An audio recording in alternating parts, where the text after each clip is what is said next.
We have more on Coby White's debut. Kon Knueppel moves up player rankings. Is there still one missing piece with this team? We'll get to that today. Locked On Hornets.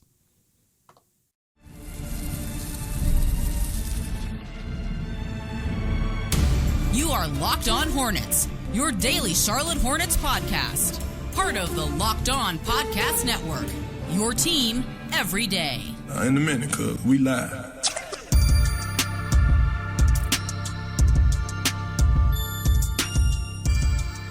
It's Locked On Hornets, part of the Locked On Podcast Network. It's your team every day. Thanks for making us your first listen. We are free and available anywhere you get your podcast, and that includes YouTube. There's Doug Branson, everyhornetsboxscore.com, also Yahoo Sports Daily with Jason Fitz and Caroline Fenton. Go check them out. I'm Walker Mail. Listen to me, WFNZ, every weekday from 12 to 3 p.m. Sports Radio 92.7 FM. We're back. Doug has not revealed his thoughts on the way he thought Coby White performed in his debut, facing the Chicago Bulls for the first time in his career. That's right. Now, I don't know this to be true, but I imagine it to be true that Coby White has now played every single team in the NBA. Good for Coby. I thought he was very good, Doug. Maybe very strong, but I was impressed with the way that the process looked with Coby out there on the floor. The non-LaMelo primary ball handler minutes, that looked much more improved to me with Coby out there dishing the rock. How did you feel about Coby White's debut? Oh, man, I thought there was so many good things to pull from his debut. I mean, he had the two driving kicks to the corner on both corners with Grant Williams. Those looked great. He got his own scoring started with that sweet step-back mid-range shot. You and I have talked about this before, but I just want to point out again that the Hornets have not been very good in the mid-range this season. They've been obviously excelling from beyond the arc. They're actually a little bit better as a team than they've been the past couple of seasons at scoring at the rim, and a lot of that is cleanup duty from Kalkbrenner and from Musa. But also you've seen some improvements from LaMelo finishing at the rim and other players as well. Kon's going to help that too. But from the mid-range, they've struggled. And while, we have de-emphasized the mid-range, particularly in the regular season, when it comes to playoff time and more defenses are going to take away those open three-point shots that the Hornets have been generating, you've got to have players that can score off the bounce, get to their spot in the mid-range, and knock it down. And so seeing that from Coby just right off the rip, I think was super impressive. His size, I mean, I knew it. I mean, I knew it just, even though some of the height stuff can lie, I was like, nah, Coby's a bigger player than Colin. That's going to show up on both ends of the floor. And it certainly did. But man, I'll tell you the one thing that stood out to me most was how fluid it looked already between he and LaMelo Ball when they were on the floor together. And it was during the stretch in the second quarter when the Hornets, I don't know if they got all the way down by 10 points, but they were pretty close to being down double digits, if not down double digits, to the Bulls there in the second quarter. And it was that stretch run there from about the 5-minute mark till the end of the first half that they were able to get a 1-point lead going into halftime. And I thought, Coby assisting to LaMelo assisting to Coby, both of them just finding each other, I think is going to be something to monitor, because I remember the last time the Hornets made the playoffs, there was quite a two-man game between the Hornets starting point guard and the backup point guard in Kemba Walker and Jeremy Lin that the Hornets used very effectively. I think they can do the same thing with LaMelo Ball and Coby White in a way that's even more than they were able to do with Colin Sexton, because I went back and looked at the numbers, Walker, and the Hornets were about, 5 points better offensively when both of those guys were on the floor together. So it wasn't as if like Colin and LaMelo were terrible when they were on the floor together, but I think he and Coby can be even better. Yeah, and speaking of, I actually heard Skylar Callahan talking about this on the Kyle Bailey Show, driving over here to do the episode. So I appreciate you, Skylar, for giving me some content in the car. But you look at Colin Sexton, when he was on the floor for the Hornets, they weren't as good of a basketball team. I think they were -3. Yeah. And it's Coby in Chicago, by the way, being +5, making a +5 difference with Chicago, with all those players on that roster not being nearly as good. And it just feels like a lot of the numbers are a little more conducive to winning. I say this all the time. I hate talking about it in this way because it makes it seem like I didn't appreciate what Colin brought to the team. At the same time, like, Colin did a lot of stuff for this squad, Hornets DNA, all of it. Just feels like Coby plays the brand of basketball that Charles Lee wants, and that plays well with others. And that was my main takeaway in the episode that I did to recap that game against Chicago.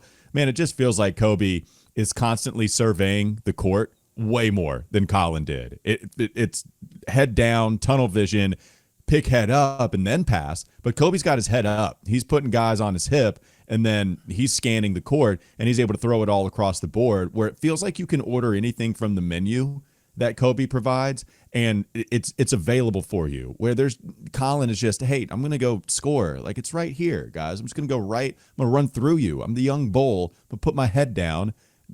I'm going to throw these horns at you, and then I'm going to score. And it just feels like Coby has a little bit more steadiness to his game in that regard of getting others involved. Yeah, I think he's going to be more adaptable. He's going to be able to change his game based on what the Hornets need in that moment. That's what makes LaMelo so great, is that he has that ability. We've seen that from Kon already in his rookie season. He has that ability to say, all right, they need me to hit 9 threes in a row. Got it. They don't really need that from me right now. I can lock in on the defensive end. I think Coby has that a little bit more than Colin Sexton. And look, to be fair, we're only 16 minutes into this thing, but I did look up.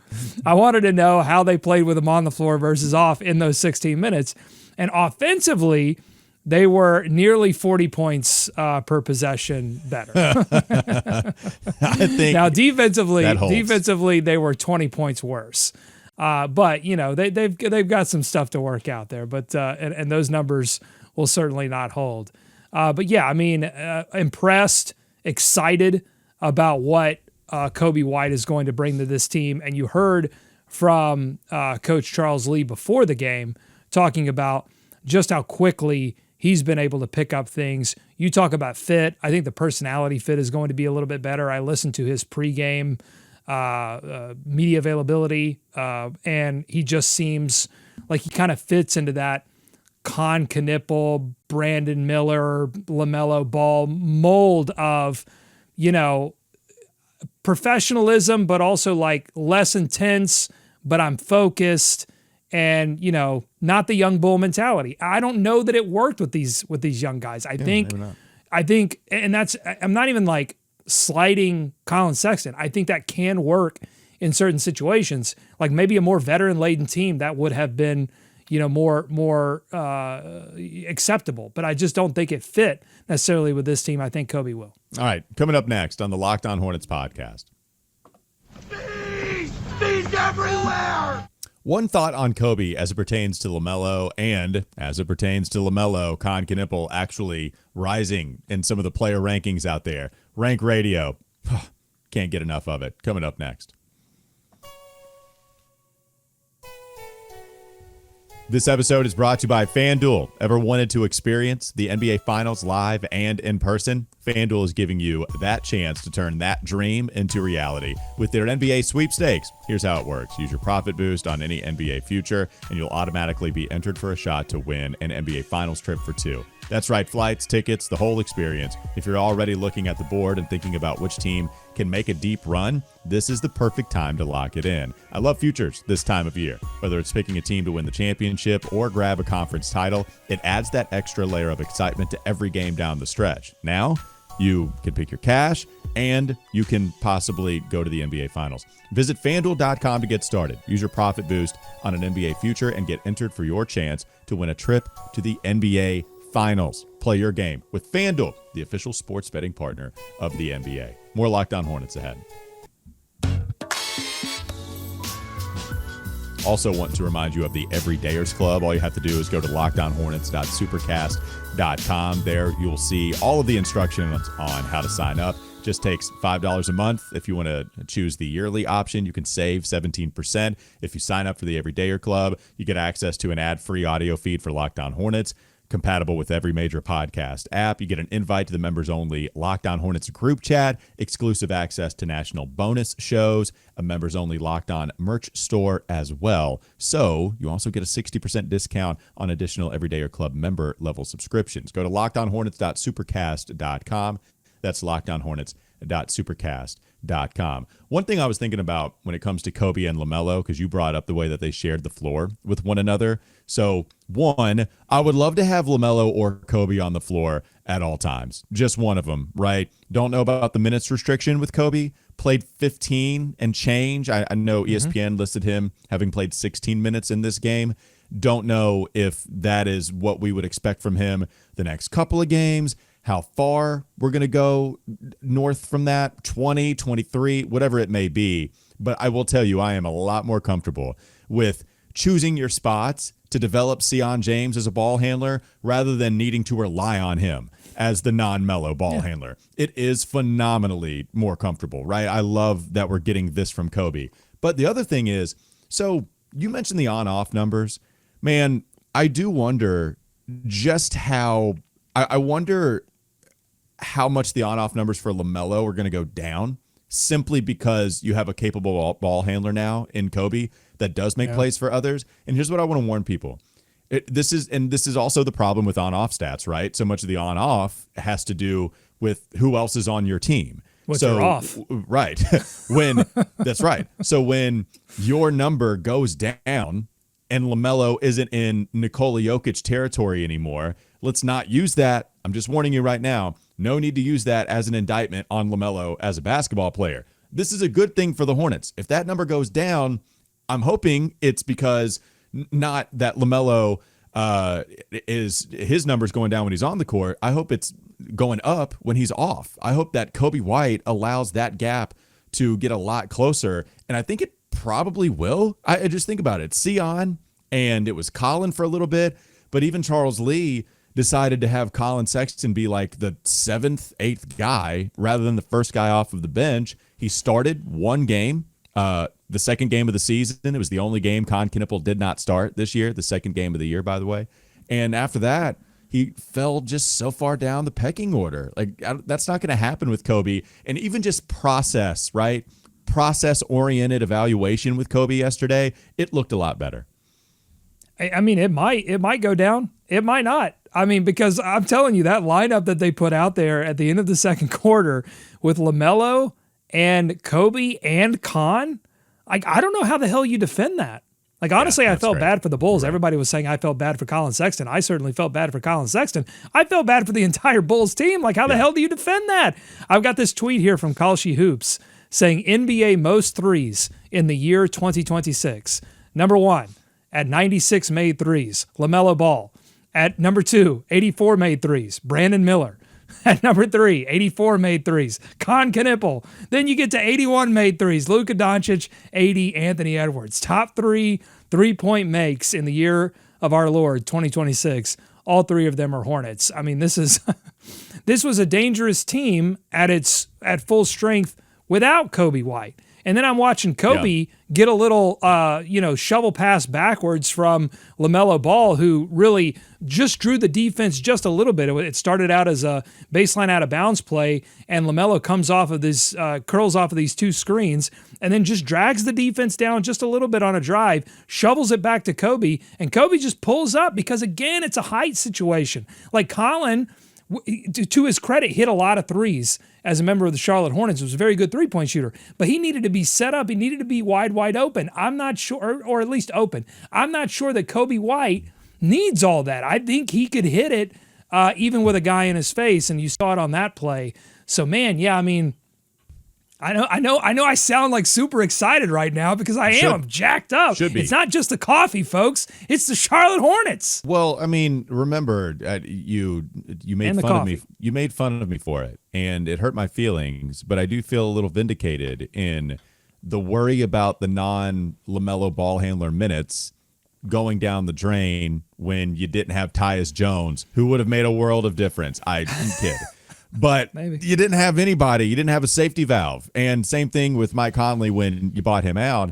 But one thing we didn't expect was not having Coby for the 3 games after the post-All-Star break. So it was a worry against Atlanta the one game before the All-Star break, post-game or post-Pistons brawl. But then started to worry a little bit about Coby's return because we just weren't getting any clarity. It was an indefinite timeline with the calf strain. Calf strains now are very worrisome because of what it has led to with plenty of players. And so you take your time with it. The problem is, I'd like to have a a good ball handler out there that can make things happen. But now you have it, so it's okay for you to be excited, man. It's the real deal. And another thing to be excited about is not only do you have a ball handler you can trust when LaMelo's on the pine, but you have the 79th ranked best player according to the Ringers player poll. That's right. Coby White is one of 4 Charlotte Hornets that made the top 100 NBA players rankings, and Coby White being 79 is dead last of those 4. Brandon Miller came in at 58. Here's where it gets interesting. LaMelo Ball is at 45. Still one more. Kon Knueppel is at 40. 79, 58, 45, 40.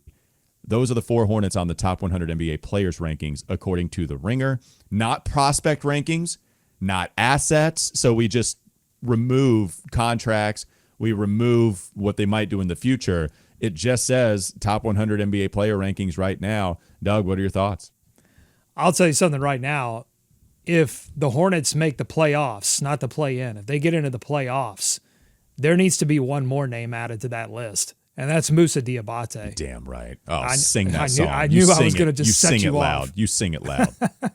Because, and I don't know if you mentioned this on your recap, I did listen to a little bit of it, but I didn't hear you mention this, so if you did, I apologize.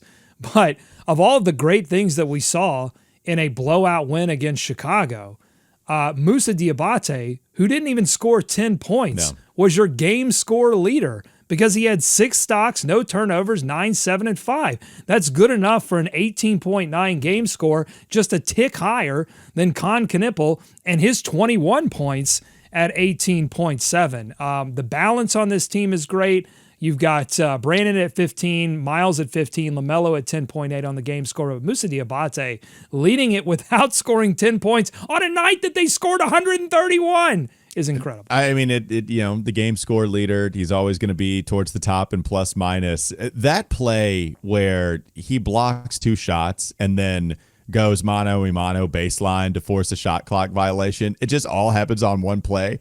I am giddy. Like I need Josh Giddey? I need to follow the limitations of the restraining order in what I'm allowed to talk about, how close I am allowed to get to Moussa. It's damn hard, though, when I watch possessions like that. I'm with you. Should be on the top 1 list, honestly. Ringer, top 1 NBA player, Moussa Diabate. Okay, well, if he can get to at least 100. They've got Fair. Paul George, Fair. John Collins, Ayo Dosunmu, who plays for the Timberwolves now. That's who he play for.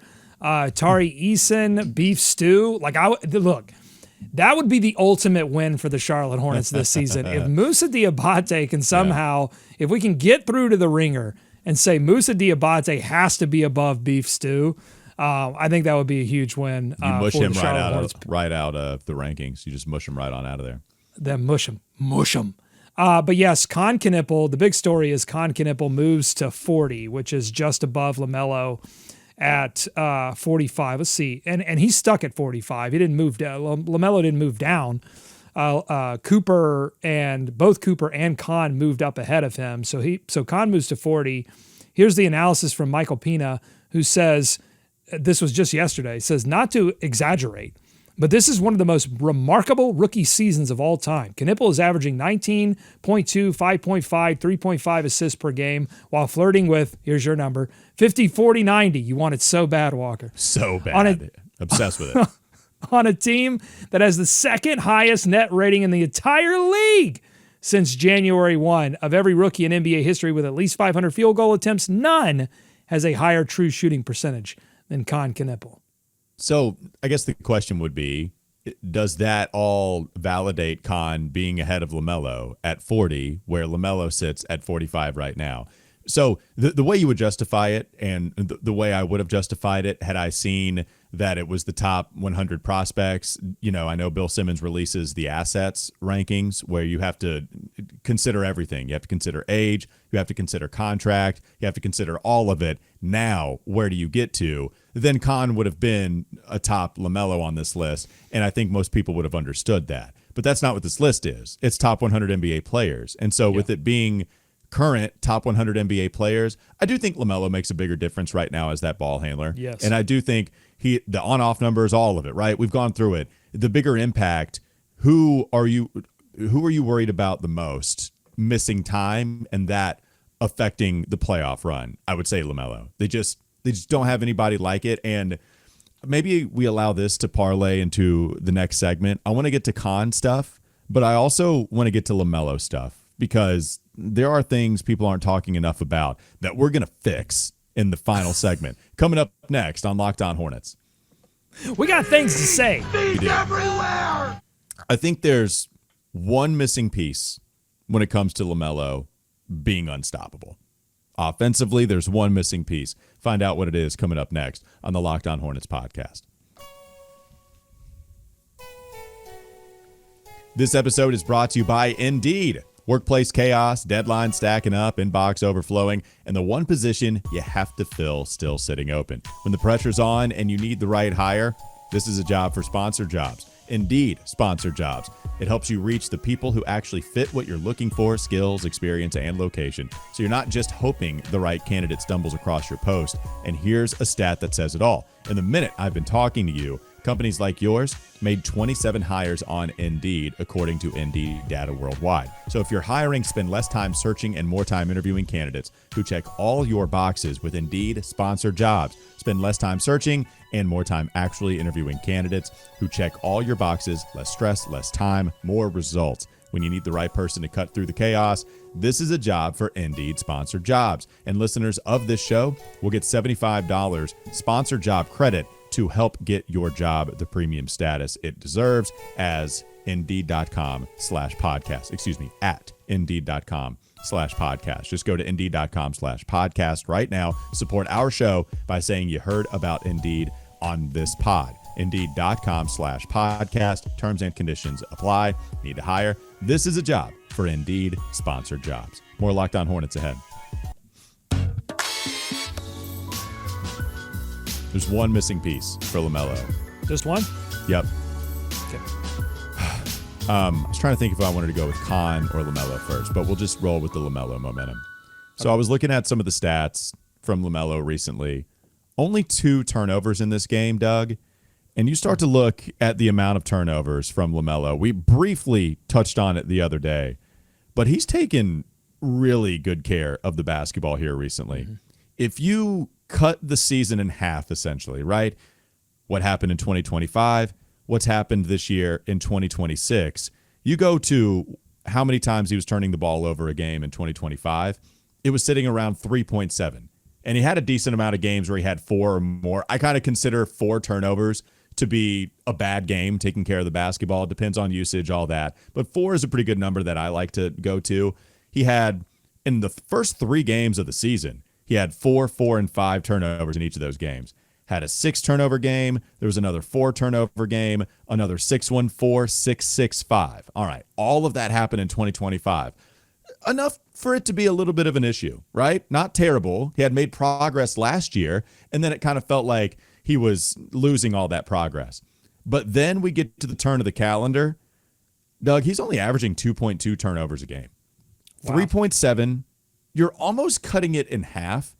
And if you see the turnover percentage, according to Cleaning the Glass, since we get to 2026, he's in the 80th plus percentile in taking care of the basketball. That's with all of his newfound teammates that are good. That's hitting Kon in the pocket, hitting Musa on the short roll, just taking better care of it, not losing it even on drives, right? That might have been something that affected him. Driving against a physical defender, they poke the ball loose. Now the other team is sprinting the other way.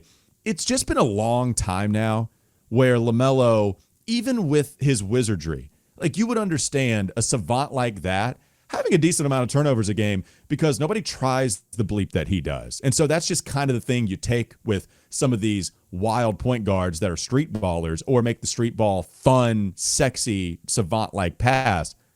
But not with LaMelo. He makes all of that. He does all the fun stuff, and he's taking care of it.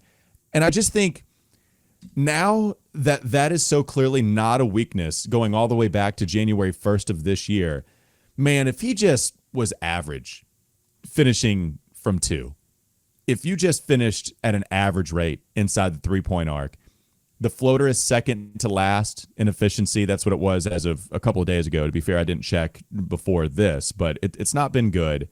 Man, if you just bring up some of those 2 numbers to average, Doug, like, is there just any way to stop him offensively at that point? Getting to the foul line, like he got there 8 times, I think, against Washington. Perhaps you'd like to see that go up to maybe 5 attempts per game. But man, all-star consideration, perennial all-star status, all-NBA consideration. I think that all comes once we see the 2-point efficiency go up. I agree. It would be nice, but I think at this point, I'm going to take what we have with LaMelo right now and say Sure. that's going to be good enough if you see continued improvements from the rest of the roster around him. Going back to your turnover point, I think he has played a more controlled game. I would say, like, in the past 10 to 20 games, I've seen him try less crazy bleep. Yeah. And I think there's been a reduction in turnovers as a result of that. But honestly, what I think is the biggest factor in the reduction of turnovers is just defenses waking up to Kon Knueppel and saying, we've got to go guard this guy. And it's opening up simpler driving lanes for LaMelo with less arms and legs and bodies being in the way of LaMelo and the rim. And so you just have less of those plays where the ball, just dings off a body part. And so to me, that's been a big factor as well, is just Kon Knueppel creating so much space for LaMelo. But to LaMelo's credit, again, he's taken advantage of that and I think is more trusting of his teammates than he has been since his All-Star season. And we're seeing it all come together. And I think we've seen the floater be devastating for him before. And I think it can be again.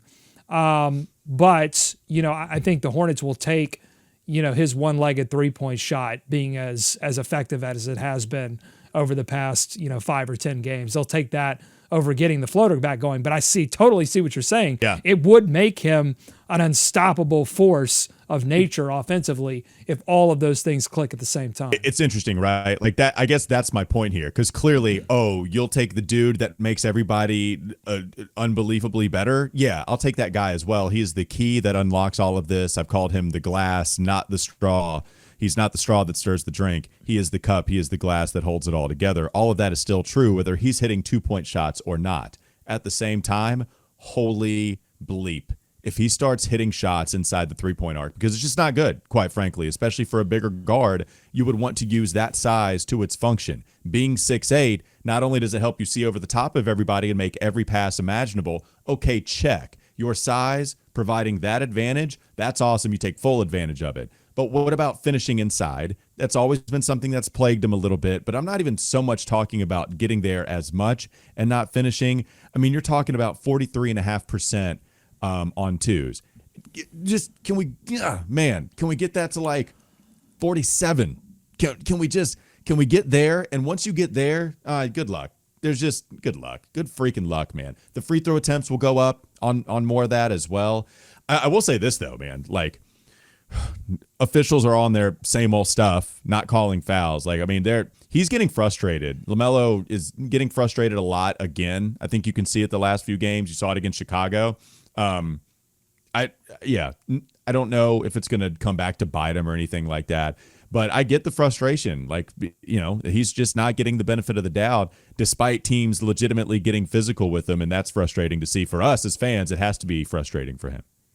Yeah, but he's not getting in foul trouble, and he's not doing some of the insane things, just absolutely insane things that he would do after either not getting a call or messing something up.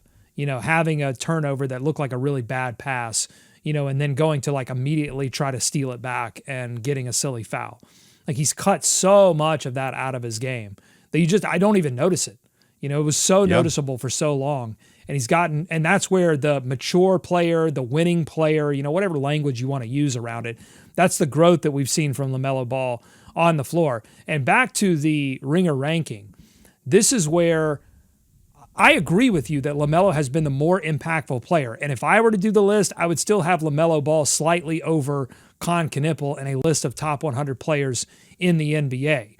But I think right now they are super linked. I'd like to see them like 44 and 45 and have LaMelo 44 and Kon 45. But the interesting thing about this Hornets team and what a playoff series would uncover going into an offseason where it would continue to evolve is who is going to be the player on this team that can create offense when everything else gets shut down? Who can be the ISO scorer? Because I think like the one missing piece for the entire Hornets team is the answer to that question. I'm not sure it's Brandon Miller. I'm not sure it's Kon Knueppel right now. I'm not sure it's LaMelo Ball for the reasons that you talked about there, because to be that guy, you've got to be able to score. You not only have to be able to score on all three levels super effectively, but you've got to be able to like do it at different times and be able to take what the defense gives you and knock it down. And that's what a 7-game series will expose. I think Kon has the best chance to become that player over time. But as you said, that top 100 ranking is not supposed to be a prospect ranking. It's supposed to be right now. And right now, I would still give the edge to LaMelo Ball to be that player. Okay, I have a big Kon question that we can't ask in this episode. We'll spend a lot more time with it, but it's something I asked on Wes and Walker, and I find it interesting. So that'll be the next episode. But this one's over, folks. Thanks for making us your first listen. We appreciate everybody's support, allowing us to get past 10,000 subscribers. Let's get to 11 on YouTube. Subscribe, like, rate us, do all that stuff your favorite YouTuber tells you to do. And on top of making us your first listen, make sure you check out some of the other great shows across the #1 sports podcast network out there, the Locked On Podcast Network. Doug, you got something real quick? Real quick, just shout out to our friends over at the Charlotte Hornets Reddit. There's somebody posted asking for podcast recommendations. And so, of course, I'm vain, so I had to go in there and see if Locked On Hornets showed up. And man, the sickos, they converged on this Reddit post. Awesome. It was bam, bam, bam, Locked On. We love you. We love you. We love you. So just shout out to all of our friends on Reddit. We appreciate you. We see you. We feel for you because you're a sicko like us. And thanks for getting the word out. We really appreciate it. Are we healing as sickos with this type of year? Or we're always sick, right? Is it dormant? Is the sickness dormant? No, it's getting worse. It's getting worse because we're having dreams about Eastern Conference Finals appearances. The NBA Finals appearances. Kon Knueppel, Rookie of the Year. He's back on top of the ladder, by the way. Kon Knueppel, Larry Bird. I keep hearing That's the sickness, and I love it, and I embrace it, and I fall deeper down into the pit of sickness that is my Charlotte Hornets fandom. Yeah, you only think you're improving, but in fact, you're getting worse. It's right? A placebo It's like quicksand. It is. It's if I try harder, I should be able to get out. We can't see you anymore. You've been sunken. That'll do it for Locked On Hornets. Thanks for making us your first listen. Doug Branson, everyhornetsboxscore.com. Also go to Yahoo Sports Daily. Go check out Jason Fitz, Caroline Fenton. They do a great job hosting. Doug, a great job producing. I'm Walker Mail. Listen to me, WFNZ, every weekday from 12 to 3 p.m. Sports Radio 92.7 FM. Have a great rest of your day, you sickos. We'll be back with you tomorrow. See you.